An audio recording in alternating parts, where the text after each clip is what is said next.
আমি আজকে আমার কর্মস্থল থেকে গ্রামের বাড়িতে যাচ্ছি। মানে এই যে আনন্দটা, এই আনন্দর জন্য আমার সকালের খাওয়াটা আমি খাই নাই, ভুলে গেছি। মানে এই আনন্দের জন্য আমি মানে সকালের খাবারটাই মানে খাওয়া ভুলে গেছি, যে আমার সকালে খাবার খাইতে হবে। তো 11:30 বাজে, তখন আমার মনে পড়তেছে যে কেমন যেন আমার ক্ষুধা লাগতেছে। আমি ভাবলাম ক্ষুধা লাগতেছে কেন, মানে এই সময় তো ক্ষুধা লাগার কথা না। পরে মনে হলো যে আমি তো সকালে খাবার খাইনি বাড়ি যাওয়ার আনন্দে। তো এটা হচ্ছে ব্যাপার, যে জীবনে ফ্যামিলি সব কিছু। ফ্যামিলিকে সময় দিন, ফ্যামিলিও ভালো থাকবে, আপনিও ভালো থাকবেন, সবাই ভালো থাকবে।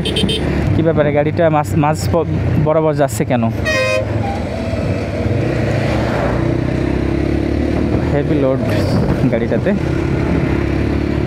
আমি এখন মাদারীপুরের আড়িয়াল খাঁ ব্রিজে আছি। এখান থেকে মাদারীপুর শহরটা ওই যে সামনে দেখা যাচ্ছে।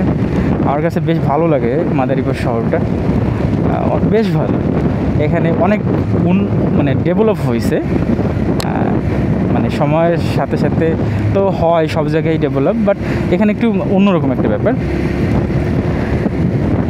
মাদারীপুর এমনিতেই ভালো জায়গা, উর্বর জায়গা, ভালোই লাগে আমার কাছে। রাস্তাঘাট, চলাফেরা, মানুষজন সবই বেস্ট। তো বৃষ্টি নামতেছে এখন। এই ভাবছিলাম এই জায়গাটাকে একটু ক্যাপচার করব, কিন্তু বৃষ্টি নামতেছে, ক্যামেরাতে প্রচুর বৃষ্টি ফোঁটা পড়তেছে। চেষ্টা করব সামনে যে কোনো একটা জায়গায় দাঁড়ানোর। এখানে দাঁড়াবো না, ততটা বৃষ্টি পড়ে শুরু হয়নি এখনও। তো 11:30টার পরে ক্ষুধার অনুভব হচ্ছে যে আমার ক্ষুধা লাগতেছে। তো এখন হচ্ছে মানে 11:30টায় আমি সকালের খাবারটা খাইতেছি। তো বাড়ি হচ্ছে এমন একটা জায়গা যে আপনি যদি বাড়ি থেকে দূরে থাকেন তা আপনার কাছে ভালো লাগবেই। একটা জায়গা, ভালো জায়গা। এটা টং দোকান। কে ভাইয়া? না ভয় নাই,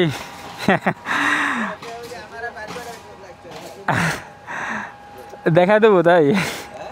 বলছে ভাইবেটারে দেখাবো তাই? না, হাজার হাজার মানুষ দেখবে, সমস্যা নেই।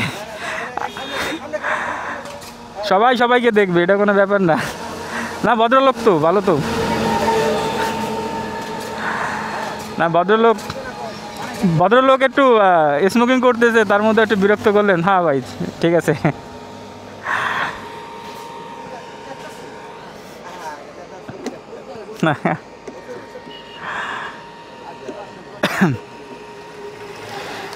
আচ্ছা থাকেন ভাই, মজা পাইলাম।